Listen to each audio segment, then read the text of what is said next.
All right, I'm Dr. Nicholas Jones, Nipandtuckplasticsurgery, and today we're going to be talking about breast augs. So basically, I just want to go through a consultation with you and also just to kind of figure out if you are truly a candidate for breast augmentation. And when we say breast augmentation, I'm specifically talking about implant placement, whether it's saline or silicone. So first and foremost, we do a consultation and basically figure out what it is exactly that you're looking for. And so when patients come in for breast augmentations, people come in for various reasons, but what breast augmentations do is they augment your breasts. And so what does that mean? We're placing an implant, a shell round implant like this, and it's going into your chest, either above the muscle or below the muscle, and it's done to enhance your breasts, give you more cleavage, more projection. Now, who is the candidate? Well, first and foremost, you have to be healthy, able to undergo general anesthesia.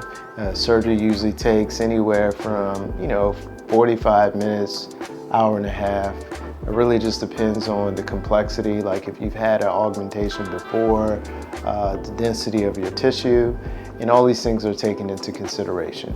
If you have underlying medical conditions, they have to be well controlled. And then there's some patients who just aren't candidates. Like if you're an active smoker, some surgeons may not feel comfortable doing your surgery because of wound healing issues.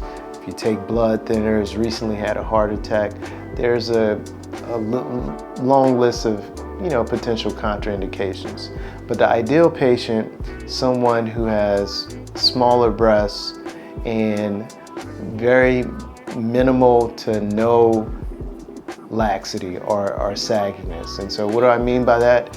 If you look in the mirror and you have breast tissue that's below the inframammary fold, you may not be a candidate for a breast augmentation.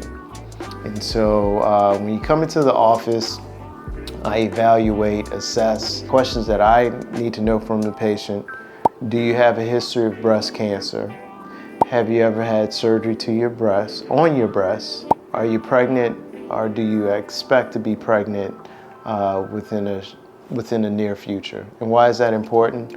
Because if you have an augmentation and you end up getting pregnant, it can distort the anatomy. So when you're pregnant, your breasts become engorged, and then after you've delivered the baby, breasts go back down.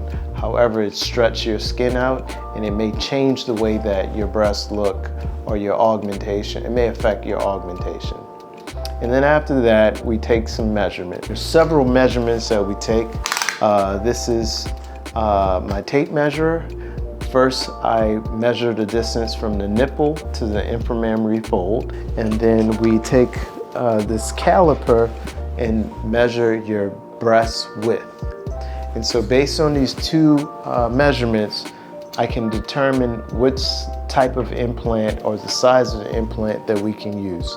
Because each implant, has a certain diameter, and your chest has a certain diameter. So the key is not to put in an implant that is larger than your breast width. Otherwise, you can develop something called Symmastia, where you have a uni-boob where the breasts connect.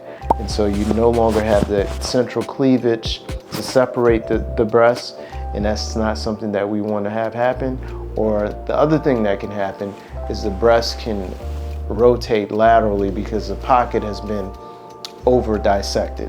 So once we determine the width and the size of implant we can put in, we also have to have a conversation with you as a patient to have a better understanding of what kind of look you want, because the implants, they come in various sizes as well as shape. So for example, there is moderate plus implants, there's high profile implants, and there's also extra high profile implants. And so if you're a patient and you want maximum amount of cleavage, I may put in a high profile implant or extra high profile implant.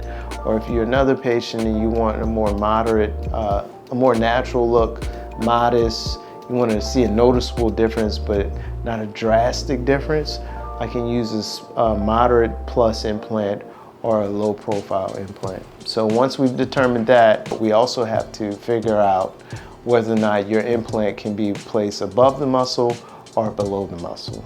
I'm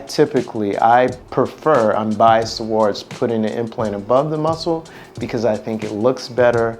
The breast implant is in a more natural position because if you think about this, if we're putting the implant below the muscle, we have to detach your pectoralis muscle and put the implant in a not so natural position, because now you have an implant, then you have your muscle, and then you have your breast tissue.